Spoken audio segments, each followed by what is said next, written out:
बिस्मिल्लाहिर्रहमानिर्रहीम नहमदुहु व नुसल्ली अला रसूलिल करीम। अम्मा बाद। प्यारा दोस्तों, अल-फैज़ चैनल सां गॾु फ़क़ीर फैज़ मोहम्मद सिकंदरी अवां जी ख़िदमत में हाज़िर आहे। मुंहिंजा साईं, अॼु आउं तव्हांखे फ़रासतुल मोमिन किताब जो हिकिड़ो मुख़्तसिर जेको आहे सो वर्क ॿुधायां थो। मुंहिंजा साईं हदीस शरीफ़ में आहे त हुज़ूर आकाए नामदार साहिबुल-उलाक सल्लल्लाहु ताला अलैहि वालिहि वसल्लम जन फरमायो, इत्तक़ू फ़रासतुल मोमिन व इन्नहु यंज़ुरु बिनूरिल्लाहि ताला। याने मोमिन जी फ़रासत याने ज़हानत। मोमिन जी फ़रासत खां डिॼो छो त हू अल्लाह ताला जे नूर सां ॾिसे थो। मुंहिंजा साईं, अल्लाह साईं जे नूर सां ॾिसण वारो मोमिन ईअं आम का शइ न आहे। मोमिन मुसलमान तमामु वॾी ॻाल्हि आहे, जंहिंजो अल्लाह ऐं अल्लाह जे रसूल सल्लल्लाहु ताला अलैहि वसल्लम ते जंहिंजो सचो पुख़्तो ईमान आहे, यकीन आहे, उहा वॾी शइ आहे। मुंहिंजा साईं हज़रत अहमद बिन आसिम रहमतुल्लाह अलैह फरमायो त जॾहिं अव्हां नेक माण्हुनि सां वेहो त सचाई वारी गुफ़्तगू सां वेहो। याने सचाई सां वेहो, जे उन्हनि सां गुफ़्तगू करियो त सचाई पंहिंजी क़ाइमु रखिजो। उन करे जो उहे हज़रात दिलनि जा जासूस थियनि था, दिलनि में घिड़ी बि वेंदा आहिनि ऐं निकिरी बि वेंदा आहिनि, पर तव्हांखे ख़बर न पवंदी आहे।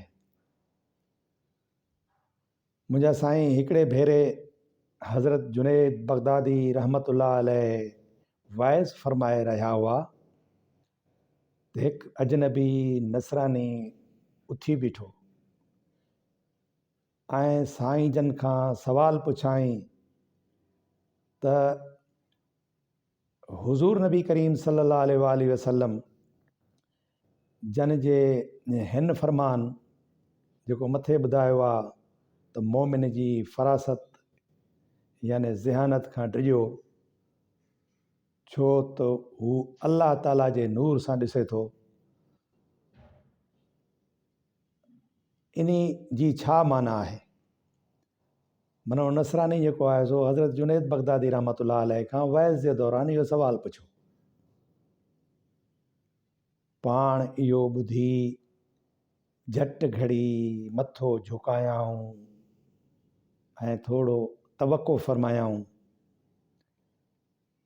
ऐं पोइ मथो मथे खणी फरमायाऊं त तुंहिंजे इस्लाम आणण जो वक़्तु वेझो आहे।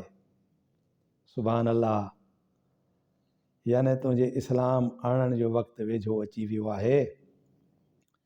इहो ॿुधंदे ई उहो नसरानी कलमो पढ़ी मुसलमान थी वियो।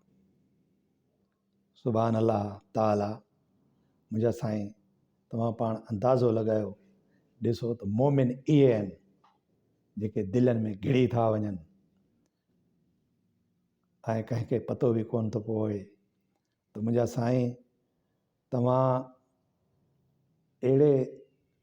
अहिड़े इस्लाम सां तव्हांजो तालुक़ु आहे जंहिंजे शान जो को अंदाज़ो ऐं काथो बि कोन्हे।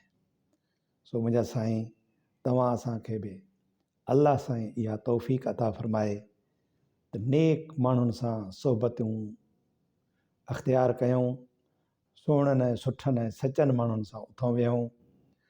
तव्हांजो असांजो उथणु वेहणु खाइणु पीअणु मिलणु जुलणु गुफ़्तगू जो सॼो जेको वक़्तु हुजे, कोशिशि इहा कजे त बहितर खां बहितर माण्हुनि ऐं ईमानदारनि ऐं सचनि माण्हुनि सां हुअणु घुरिजे।